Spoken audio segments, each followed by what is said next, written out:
When my daughter passed away, her law firm's senior partner called me and said, I found something in her office. Safe.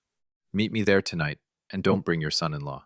Then he added, Don't tell anyone you're coming, Walter. Not even the police yet. When I pulled into that parking garage at 11 at night and saw whose car was already there, I felt my whole chest go cold. If you're new to this channel, stick around, folks, because this one's going to take some turns you won't see coming. Drop a comment and let me know where you're tuning in from tonight.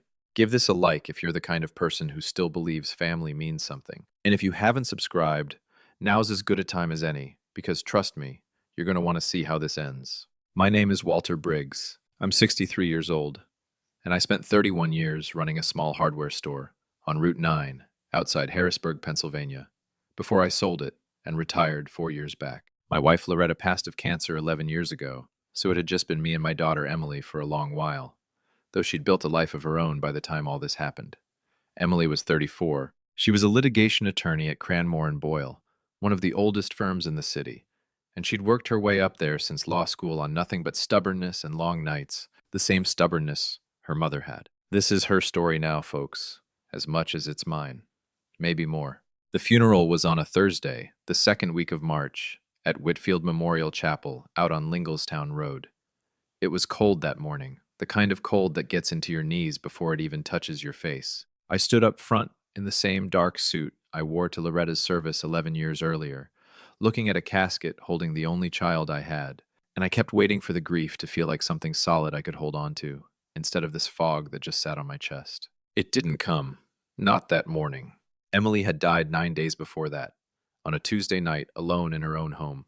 They told me. The coroner's office called it sudden cardiac arrest, and given her medical history, a mild heart arrhythmia she'd had since her 20s, nobody at the hospital blinked twice. Doctor Amanda Reyes, her longtime cardiologist, had actually adjusted Emily's medication just 6 weeks before she died, after Emily herself called in complaining about dizziness and an irregular heartbeat that felt worse than usual. The doctor told me later she'd assumed it was simply the underlying condition progressing, nothing more, and there was no reason at the time to think otherwise. I believed all of it, because I had no reason not to. Around 50 people came to the service. Colleagues from the firm, a few of Emily's law school friends, my brother Ray, who drove up from Chambersburg. My son-in-law Dennis sat in the front row, alone, since he and Emily hadn't had children, and I remember noticing how he kept glancing at his watch under his sleeve, over and over. Like grief had a schedule he needed to keep. He'd married into our family 6 years earlier, a contractor by trade, and Emily had always said he was charming in the way that made you a little suspicious of him even when you couldn't say why. At exactly 10:40 in the morning, right as the pastor was closing the service, my phone buzzed hard in my coat pocket. I almost silenced it without looking, out of habit, but something made me glance down first, and when I saw the name on the screen, my stomach dropped before I even answered. Franklin Cranmore, Emily's boss, the senior partner of the whole firm, a man I'd met maybe half a dozen times over 6 years, always composed, always 3 steps ahead of everyone in the room. I stepped out into the chapel hallway, and when I picked up, his voice was shaking in a way I had never once heard from him. Walter, he said, I need you to listen to me very carefully. I found something in Emily's office safe this morning. You need to see it, and you need to see it alone. To understand why that call hit me the way it did, you have to understand what kind of man Franklin Cranmore was. He'd built that firm from nothing over 4 decades.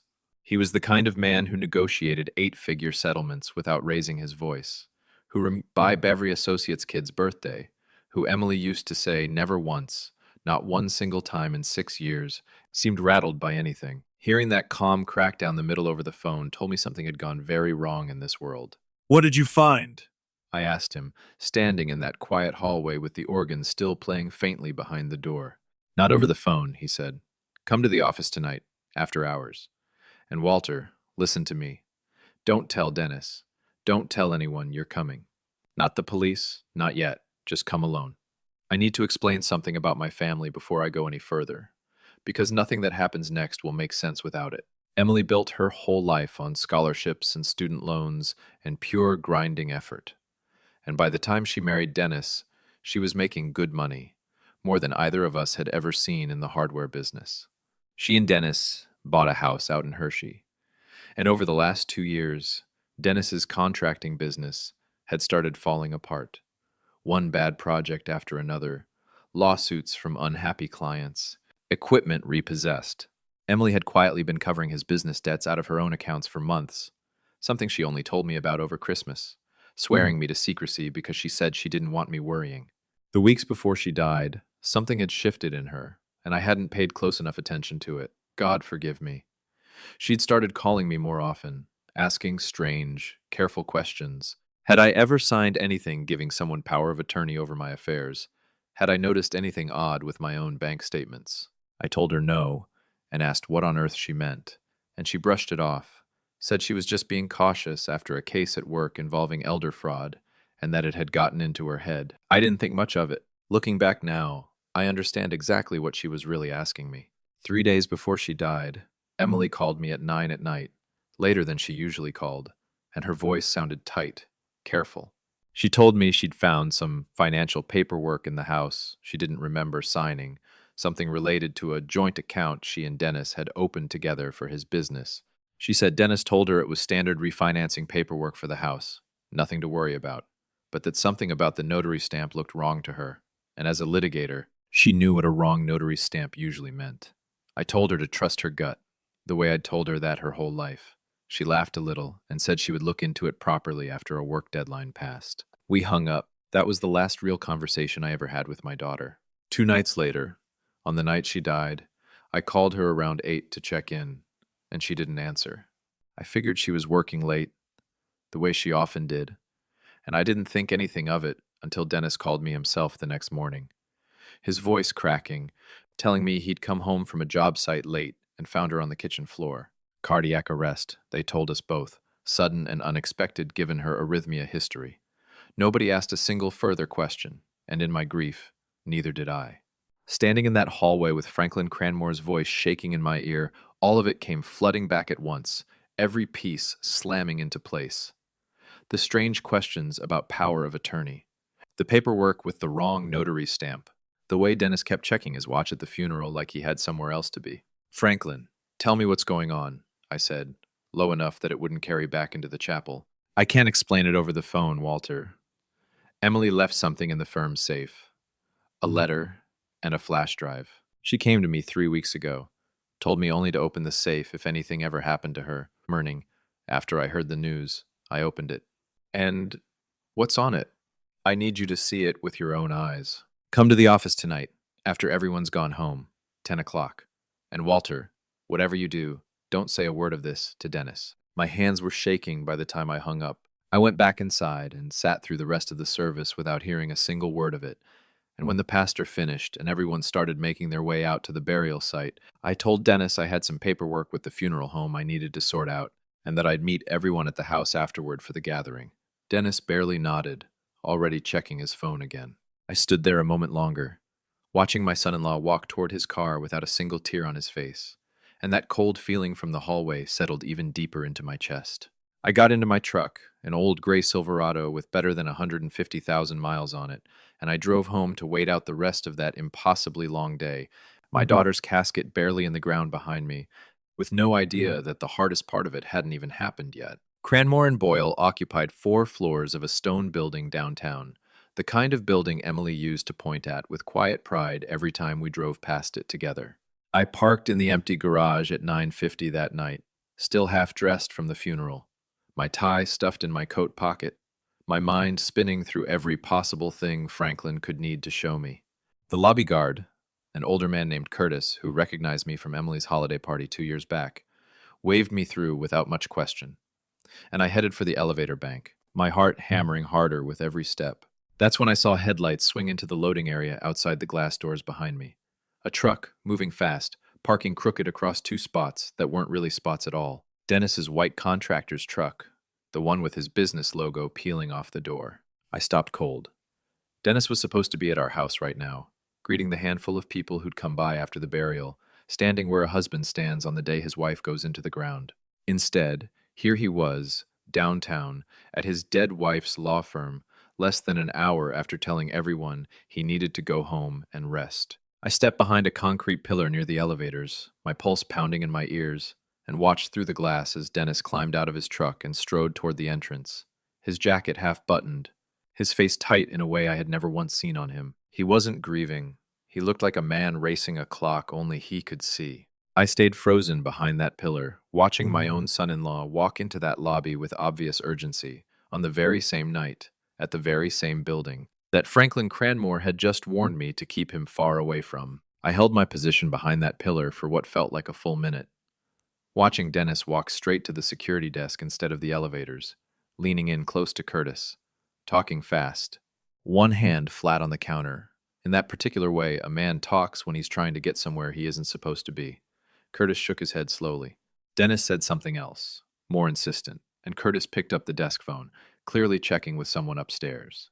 I used that moment to slip past them both toward the elevator, my dark coat blending into the shadows just enough that Dennis never turned around, and I rode up to the 9th floor with my heart slamming against my ribs the whole way. Franklin was waiting right outside the elevator doors when they opened, his tie loosened, his face pale in a way that made him look 10 years older than the man I'd known.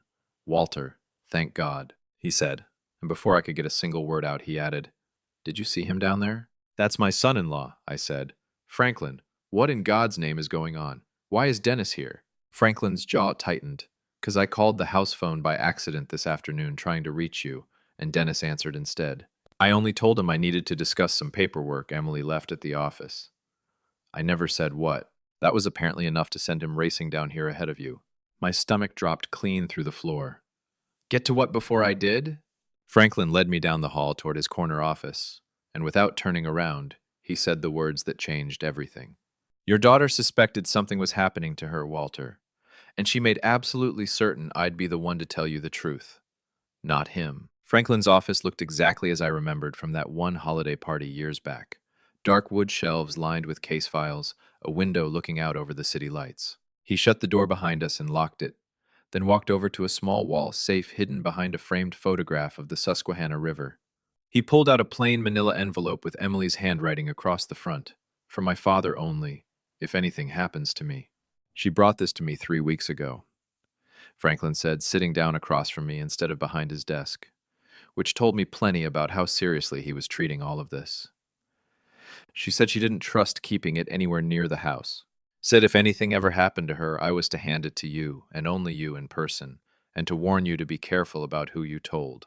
My hand shook opening it. Inside was a single folded letter in Emily's handwriting and a small flash drive taped to the back. I read it right there in his office.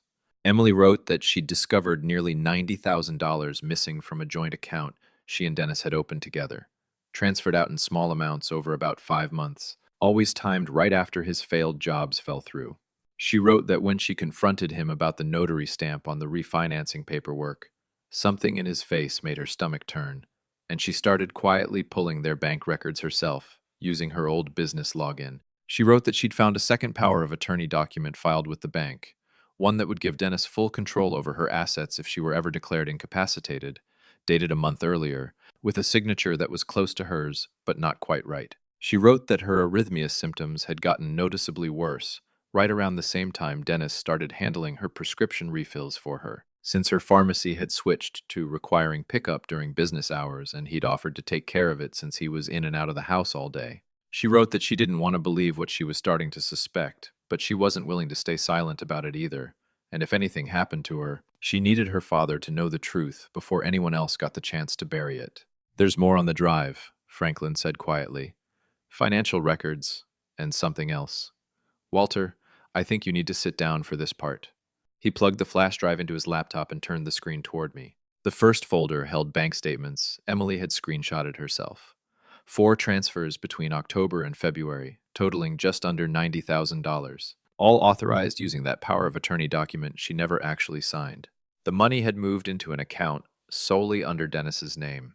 The second folder held photographs Emily had taken of her pharmacy receipts laid beside her actual pill bottles, with careful handwritten notes comparing dosages and counts. She'd written that the numbers never quite matched what the pharmacy said they'd filled, that there always seemed to be extra pills mixed in, small and unmarked, that she didn't recognize from her regular prescription.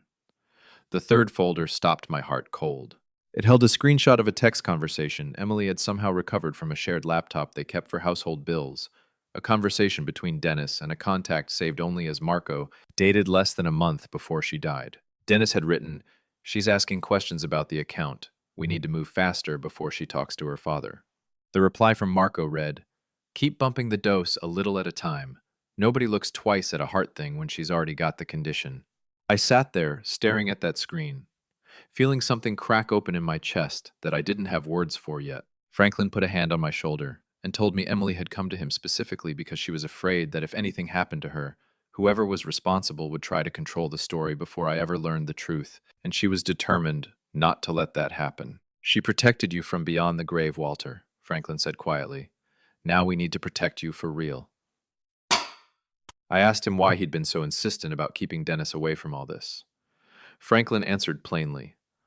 If Emily's suspicions were correct, and everything on that drive said they very likely were, then Dennis was capable of far more than financial fraud. And with a fraudulent power of attorney sitting on file, if something happened to me too, he stood to inherit everything Emily would have otherwise left behind, including what I'd leave to her. "We need proof strong enough for the police," Franklin said.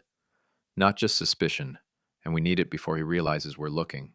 The next morning, Franklin called an old contact of his, a retired state police investigator named Gloria Vance, who did private consulting work now, a sharp, no-nonsense woman in her 50s who listened to everything twice before saying a single word. She reviewed the flash drive contents in Franklin's office, quiet the entire time, then finally said what none of us wanted to hear out loud. "This is enough to open a case," she said. "But it's not enough yet to guarantee we hold him. We need the pharmacy records pulled through official channels, a forensic review of that power of attorney signature, and Walter, if you're willing, cameras in your daughter's house for a short while would give us everything else. Because men like this talk when they think nobody's listening." I sat there in that office, my daughter 9 days in the ground, being asked to walk back into her house and sit across the table from the man who likely killed her, while pretending I believed none of it. It was the hardest thing anyone had ever asked of me in 63 years of living.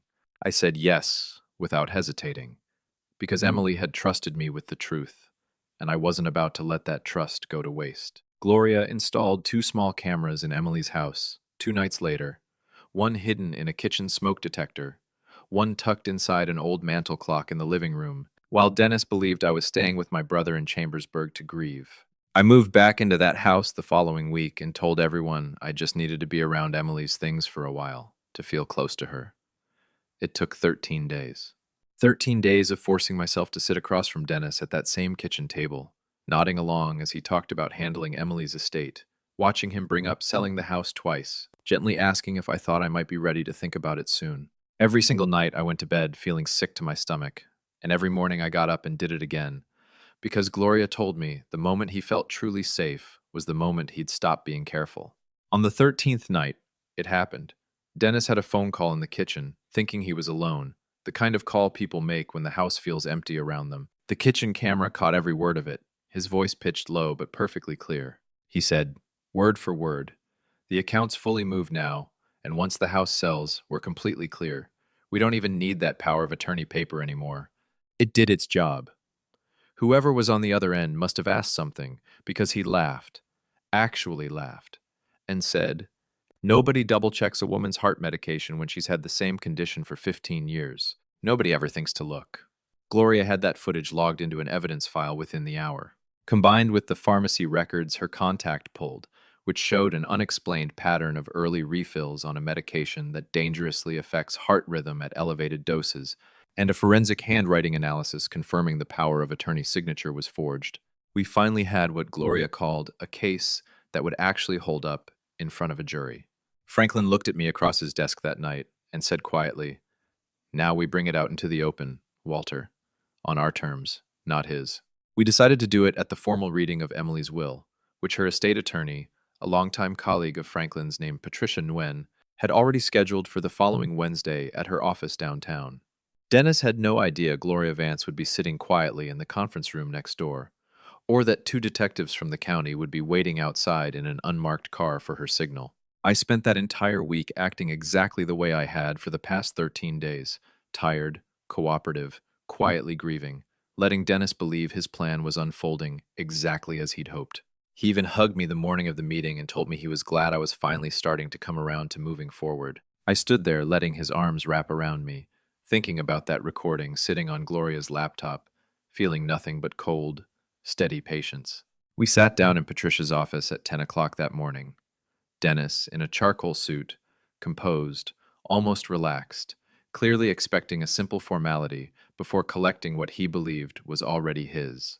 Patricia went through the standard opening remarks of a will reading, and then, right on cue, she turned to me and asked if there was anything I wanted to say before continuing. Actually, yes, I said, and I watched something flicker across Dennis's face, the very first crack in that calm.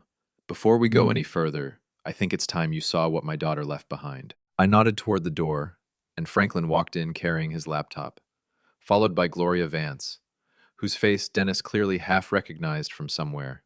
An old inspection dispute, maybe, because the color drained straight out of him. His voice came out sharp.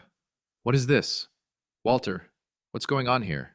I looked at him steadily and said, "Emily is what's going on." Franklin set the laptop down on the conference table and played the kitchen recording without a single word of introduction. Dennis's own voice filled that small room, clear as day, talking about the account being fully moved, about not needing the power of attorney anymore, about nobody double-checking a woman's heart medication. The room went completely silent, except for that recording, every single word landing like a hammer blow. Dennis's face went white, then red, and he shot up out of his chair so fast it scraped hard against the floor.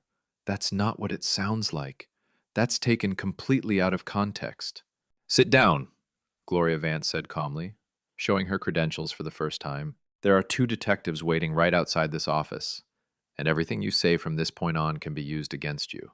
Financial exploitation, forgery, and a pending toxicology report from an exhumation request already filed with the coroner's office regarding Emily Briggs's cause of death." Dennis hadn't said a single word yet. He just sat there staring down at the table, and I watched something finally break in his face. Not innocence, because that had been gone a long time by then, but that specific, hollow look of a man who understood there was nowhere left to run to. "Walter," he said, his voice cracking, "I never meant for her to actually die. I swear to God. It was only supposed to slow her down, keep her too tired and foggy to fight the paperwork." I felt Franklin's hand land steady on my shoulder, because for 1 second the whole room tilted sideways, and all I could see was Emily on that kitchen floor. I never got to reach in time, but I didn't raise my voice. I didn't need to. "My daughter worked 80-hour weeks for 6 years to keep a roof over both your heads," I said quietly, "and you sat across the table from her counting down the days until you got the house." The detectives came in 2 minutes later. Dennis didn't say another word the whole way out. It's been almost 7 months now since that morning in Patricia Nguyen's office. Dennis pled guilty to financial exploitation and forgery, and is currently serving a 5-year sentence at a state correctional facility outside Camp Hill. But his case didn't end there. The examination and toxicology report confirmed dangerously elevated levels of Emily's heart medication in her system at the time of death, far beyond anything her cardiologist had ever prescribed. And Dennis was additionally convicted of first-degree murder once prosecutors laid out the full timeline of premeditation, the forged documents, the escalating doses, and that recorded confession. He's looking at life in prison. Marco, it turned out, was a pharmacy technician Dennis had known since high school, someone who'd been quietly diverting extra pills into Emily's regular pickups for months, and he's now facing his own set of federal charges. I still live in that house out in Hershey some weeks, and some mornings the quiet in it used to hurt so much I could barely stand to make coffee in that kitchen. Now, mostly, it just feels honest. I got every dollar of that stolen money back through the courts, though if I'm being honest with you, the money was never really the point of any of this. Franklin Cranmore and I have become close friends since all of this, something neither one of us ever expected walking into it. He tells me now that Emily used to talk about me at the firm more often than I ever realized, always proud, always certain I'd do right by her if it ever came down to it. I set up a small scholarship in her name through the County Bar Association for young attorneys coming up the same hard way she did, working their way through law school with nothing but grit and long nights. It isn't much yet, but it's growing steadily, and every dollar in it carries her name forward doing something good, which is exactly the kind of thing my girl would have wanted. I think about that chapel hallway a lot, Franklin's voice shaking on the other end of that phone, telling me to come see something before it was too late to matter. My daughter protected me one last time from beyond the grave, and I intend to spend whatever years I've got left making sure that protection meant something. If this story reached you tonight, hit that like button for me, leave a comment, and tell me what you'd have done in my shoes. And subscribe if you want more stories like this one. I'll see you folks in the next one.